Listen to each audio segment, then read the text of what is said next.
Nige, come on, Nelly belly. Hello, welcome to Gardener's World on a lovely May day. And one of the interesting things about this year is that it's been so late and so cold that things have been delayed and concertinaed together. So most of the blossom here in the orchard has arrived all together. So there's a real chance that all these trees will pollinate each other and we should get a really good apple crop. Now, I won't be doing anything with the apples today, but I will be working in the grass borders, moving grasses around now they're growing. I'm also replacing the pots in the jaw garden and going from phormiums to fuchsias. This week, Carol continues her series on selecting the right plant for the right place. She's off to the Yorkshire Dales to see plants that thrive in exposed and tricky situations. It's a little encrusted saxifrage. Did you ever see a better example of a right plant in the right place? And Zephaniah Linder goes to South Wales to see the national collection of Primula Auriculas. Oh, wow. They're amazing, Pat. Yeah. Look at You like those. that? Look at the colours. They're stunning.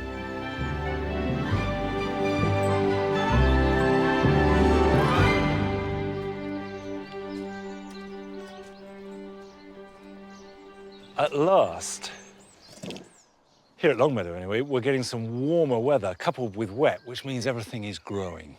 But grasses are always one of the last things to get going in spring. And it's really important that you don't move them or divide them in any way until they're growing strongly. What I want to move are the pheasant grass. Now, pheasant grass for years has been known as Stipa arundinacea, but it has had its name changed to Anamanthini lessoniana. But horticulturally, it behaves exactly like all the Stipas. So these here, this little growth, had seeded themselves last year. They're a lovely plant. I want them, but not here. So I'm going to move them. Now, they've got fairly shallow roots. So if I just get the spade in and ease them out, there we go. I can hear the roots going. That is a very healthy young plant that I can transplant. There you go. That's another nice one. See, that's a cracker. And that's a seedling from last year.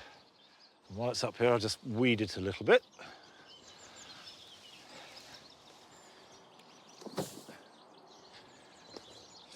I'm going to place these before I plant any. So let's take a decent-sized chunk. Now, these ones here are clearly on the way out, and they won't be here next year.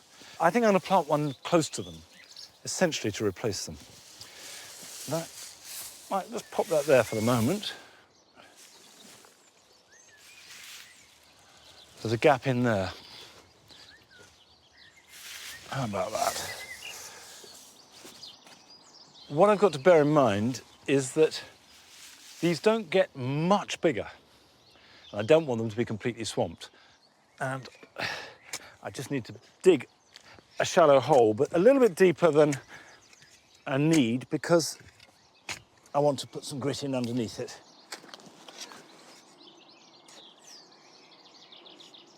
And you can't really overdo the drainage when you're dealing with steepers of any kind. They do like it. And also full sun, of course. There we go. Put some soil back in around it. And hopefully that will hardly know it's moved. Oh, look, he's a frog. A little frog. You see? Hadn't expected that. It's so exciting to feel the whole garden is being used by all kinds of creatures, but it's their garden as much as ours.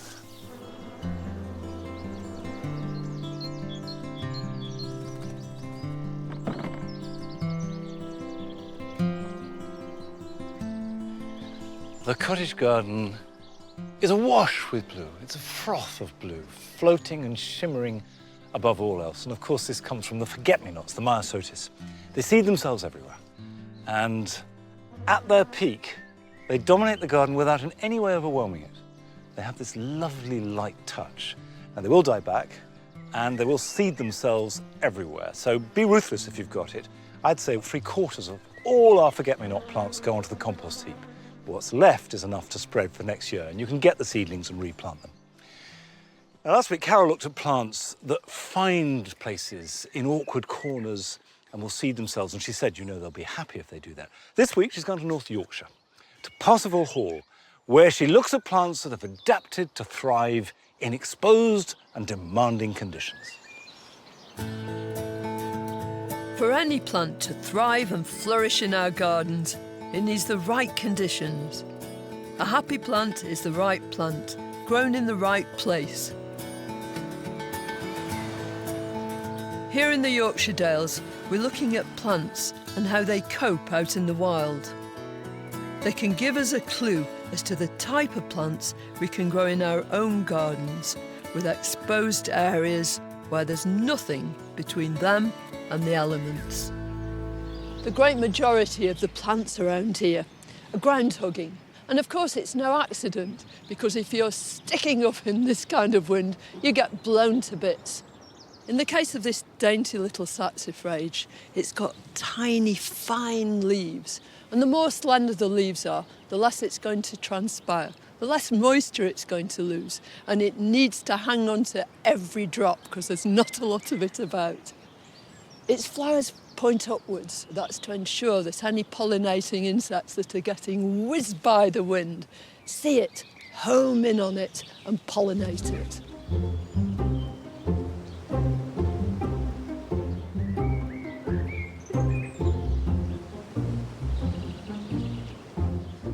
Welcome to Windy Corner. Just look at my hair. You can tell what it's like here and what these plants have to put up with. And when they're a little taller, like this grass, then they allow the wind just to pass through them. But here's one little plant that does something quite different. This is a fern. It's a Splenium trichomanes, the maidenhair spleenwort. And it's got nothing in common with all those big, gorgeous, soft ferns you find in woodland. And it's actually really stiff. These stems stand up for themselves. And the pinnae, the tiny little leaflets all the way up it, are really minute and they're hard, almost sort of brittle. It finds its home in these cracks and crevices, and it stands up there, not just in the wind in the summer, but right the way through the winter. And you could grow this little fern at home, and of course, it'll put up with any amount of exposure. If these plants are happy growing here, then we should be able to grow plants with similar characteristics in exposed areas in our gardens. Here at Parsifal Hall is this glorious courtyard garden. Up there is Rhodiola rosea, roseroot. It's got succulent leaves, and each one of those leaves acts as a tiny reservoir for when droughty conditions persist. It's very easy to propagate. You can just snap a piece off, take the bottom leaves off and shove it in some gritty compost. It'll take root as easy as pie. This is Ibis sempervirens, otherwise known to most of us gardeners as candytuft. It's a sprawling plant from the mountainsides of southern Europe, and it makes these great big mats that cover the rocks. As it's doing so, it keeps the back of the plant cool, but it also allows these flowers to open. They're composite flowers, they're made up of lots of little flowers. It's got tough, leathery leaves, and it's evergreen too. And just here on this corner, I nearly sat on it, which is just as well because it's a true cushion plant. It's a little encrusted saxifrage. Did you ever see a better example of a right plant in the right place? There are so many plants we can choose from when it comes to the exposed areas in our own gardens. The rock rose, Helianthemum mummularia, is a native plant that occurs all over the British Isles. It's been widely hybridised and is available in a kaleidoscope of colours. At the end of the season, it's a good idea to trim it back. Mossy saxifrages are easy to grow and they thrive even in dappled shade. There are numerous cultivars with jewel-like flowers that adorn our gardens. up on the hillside there were hawthorns and other trees shaped by the wind. And I think it's such a lovely idea to have a shrub or two in amongst these low-growing plants. This is Salix boydii. It's a willow. It's as soft as can be. And both the top and the underside of the leaves are coated in tiny hairs, which means that the cuticle of the leaf is protected from hot sun. It's also got this glorious habit. Its branches move around and allow the wind to pass through it. Easy to grow, and it'll last for years and years. I think it's just gorgeous. And in common with all these plants here, they're all the right plants for the right place.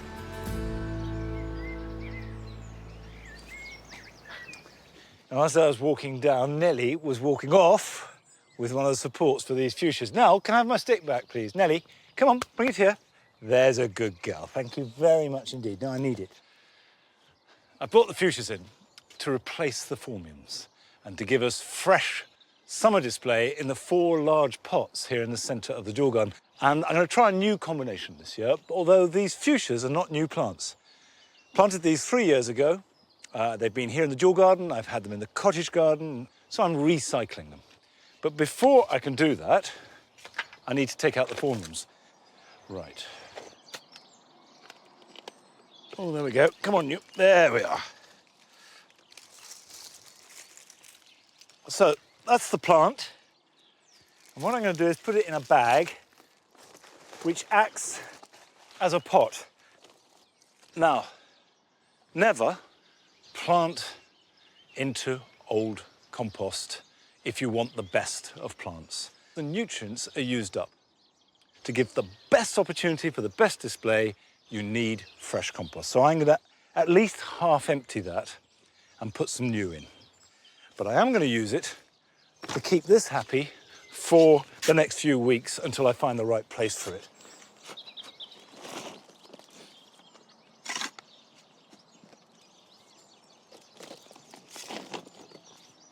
This can be put to one side until I'm ready to give it a new home, and that will be completely happy. And this can be planted out. Now, this is fuchsia called Voodoo. This has been growing in the greenhouse all winter. Now, that's about the right sort of depth to put it. And of course, the first fuchsias had very small flowers. And it really wasn't until the 1920s and 30s, when American hybrids came in, you got these large flowering hybrids. And now, of course, there are hundreds of different fuchsias you can grow. Okay, let's take this out.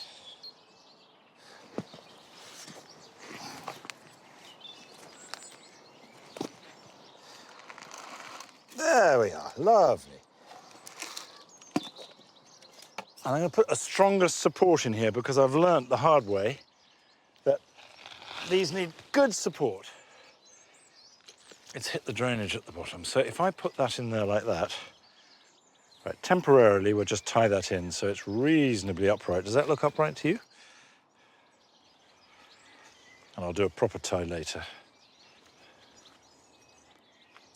Now I'm just going to loosen the soil off around the edge and add in some fresh compost, which is based much more around leaf mould. Fuchsias like a nice loose root run, and yet which holds some moisture, and I prepared some here. So this is a mixture, 50% our normal potting compost and 50% sieved leaf mould. And that should provide fuchsia heaven for the rest of this summer.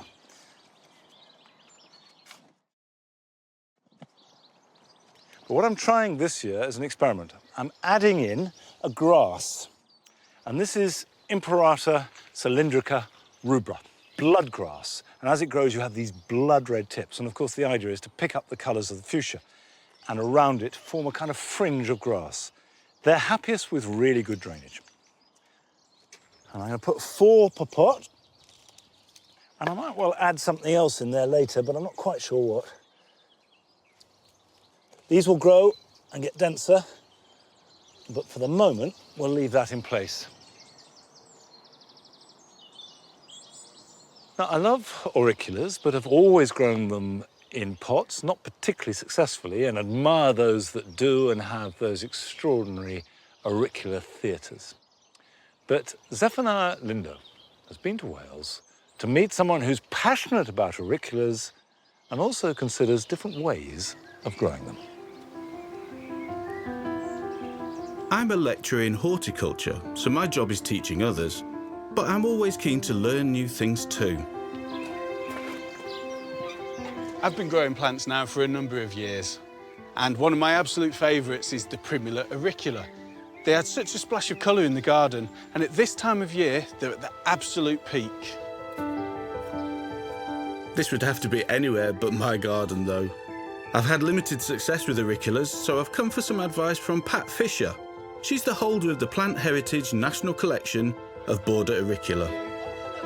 I really do need a little bit of assistance here to get my reputation back in as a horticulturalist. These do sometimes have a bit of a reputation for being a bit tricky or a bit difficult to grow. What's your experience with these? The ones that you see here are the garden or border auriculas. They're growing in a little raised bed. They like free draining material, grit to allow that drainage. OK. I don't need to look after them other than do a slug count now and again. They don't mind cold, they don't mind sun, as long as they're not sitting in it all day. Where did you grow them? I was growing them in pots and containers. Right. If you're growing them in pots, they need a little bit of extra care. Germinating them is pretty straightforward. It's when they're potted on that things start to get particular. Every auricula grower has their own recipe, and Pat is no exception. Although some ancient concoctions were rather more eccentric. There was a very famous recipe using bull's blood and baker's sugar scum, goose dung, yellow soil they used to gather from the fields, mix it all together, and it was a weird concoction, and it apparently did grow very good auriculas. And it had a certain fragrance as well, I should imagine. Oh my, yes, I'm sure, yes. I generally use an ordinary multi-purpose compost. So I use ordinary compost. A John Innes #2, equal amounts, and some grit. Equal amounts of all? Yes, 1, 1 and 1. And that's it? As simple as that? I have a secret ingredient. Ah, here we go. There's always a secret ingredient. As you know, there's a big secret to growing auriculas. Go on, then. And I can pop that in now if you turn away, please. OK, I'll turn away. So... Have you done it? I've done it, OK. Yes. With the secret ingredient in, everything is given a good mix. This is probably why my ones didn't work. You didn't have a secret recipe, I didn't did have you? the secret ingredient as well. No. Yeah. What you've got to remember is they are alpine plants, so they will need to stay cool. And of course, putting them in a pot will make the roots warm up quicker than they would in the soil. So I have areas around the garden where they are out of sun, they're north-facing, and also they get plenty of air and plenty of light. This is the main pavilion where we keep all the auriculas. Oh, wow. They're amazing, Pat. Yeah? Look at You like those. that? Look at the colours. They're stunning. Well, this is what I love about them. There are so many varieties. And of course, the beauty of the bees crossing them is you never know what you're going to get because they don't come true to seed. But if you want to breed your own, you crossbreed, you hand-pollinate your own, and you develop your own plant, which is lovely. And when the seed is sown and when they come into maturity and give you that first flower, and you don't know what you're going to get. This one's interesting. This is one of mine, and this is called Patty's Girl. So how did you come up with that name for that, then? Well, we all give them a greenhouse name. We know what we'd like to call it. But that has to go on a show bench. OK. And the judges will look across the bench, and if that plant gets a first, second or third, you then name it, and then that becomes its name in a classified directory of names of auriculas. But somebody calls their plants all names of stations and underground stations in London. Right. I have one here which is known as Trim the Velvet, bred by Cheryl down in Cornwall, and she said it reminds her of pinking shears that cut around purple velvet cloth. You can see where it gets its name, Yeah, definitely. Yeah. They're so amazing, and they're an absolute wonderful plant to play with. You know what? It's made me think that I should give it another go Yeah. and really try and give it the attention it so deserves, because if I can come out with results half as good as this, I will be extremely pleased. Thank you. And in case you're wondering, the secret of Pat's success is good old-fashioned fish, blood and bone.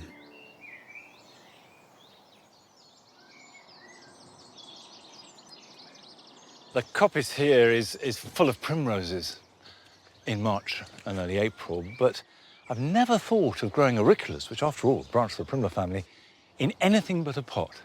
So maybe it's time to try them in a board or two.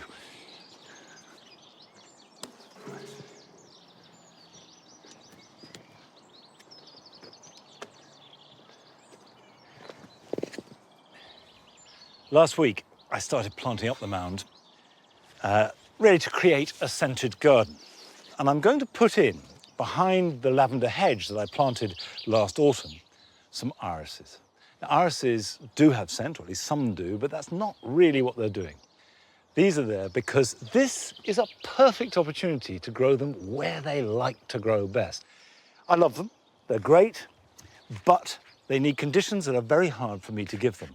Irises love full sun and really good drainage. And between the pears and the lavender is the perfect place for irises. Now, you can see I've put down some grit to improve the drainage.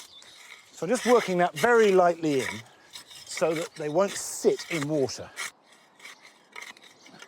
Okay.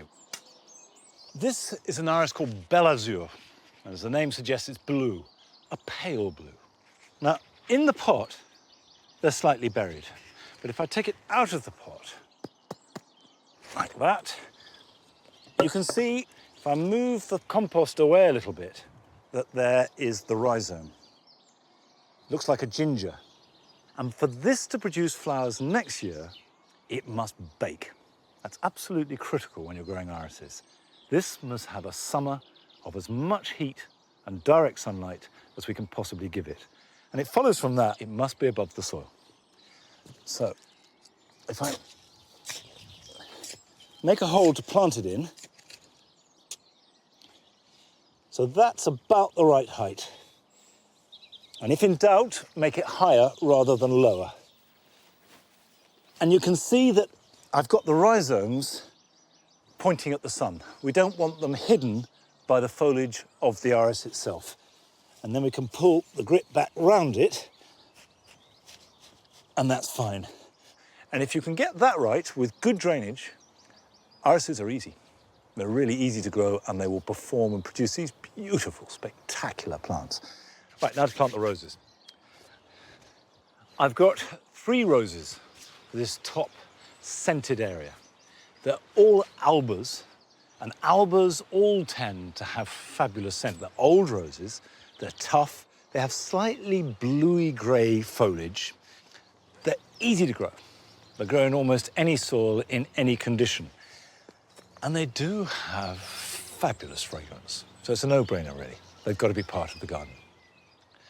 Whatever rose you're planting, I think there's one thing you need to bear in mind, and it is the exact opposite of planting the irises. Because you do want to give roses a bit of depth. Now, this is the pot, and you can see that's quite deep, and that's on purpose. Because roses are grown on a graft. So in other words, the roots belong to one rose, and the top section another. Before I plant it, I want to add a little of mycorrhizal fungi, which is mixed up into charcoal. This is biochar. And you can buy this with the fungi already in it, and I'm just going to sprinkle it on the bottom of the hole like that.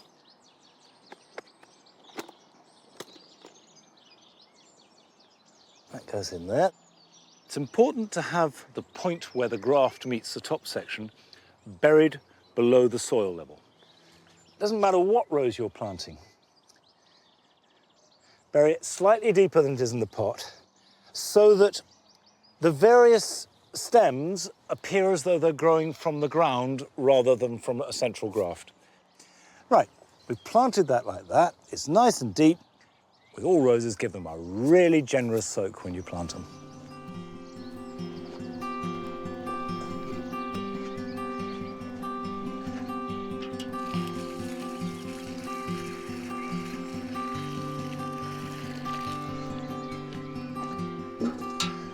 So that's Rosa alba semiplena. One of the very best roses for wonderful fragrance, beautiful white flowers, and tough. Will grow for almost everybody, almost anywhere. But if you're not planning on growing roses this weekend, here's some other things you can be doing.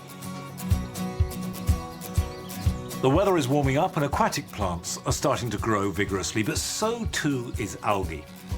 So it's important to regularly skim this off your pond. Don't get rid of this completely, but put it on the side of the water and let tadpoles, frogs, beetles and newts crawl back into the water. And after a couple of days, then you can add it to the compost heap. If you've sown cabbages or any other brassicas from seed, plant them out as soon as there is a decent root ball with roots showing clearly on the outside of the potting compost. Plant them deeper than they were in the pot and firm them in really well so there's a good anchor to hold a full-grown cabbage or cauliflower head.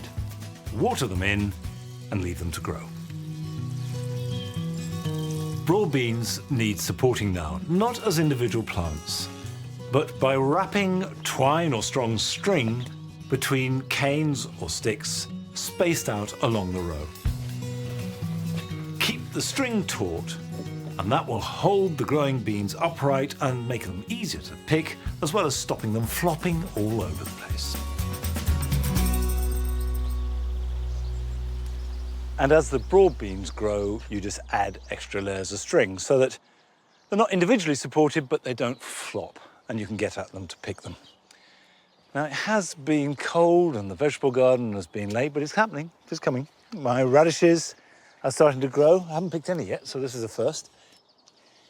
I think that the real good thing about growing your own is that suddenly you feel food is something that is elemental and personal. There's that deep satisfaction. And you have some radish, and maybe just pick some rocket, which I've got growing around the potatoes here. No, come here. Well, that rocket, radish, hot, spicy, a bit of olive oil, some lemon juice, and that will be a lovely salad. That's it for today. Come on, Nellie. Come on, you come here. You can take this for me. Good girl.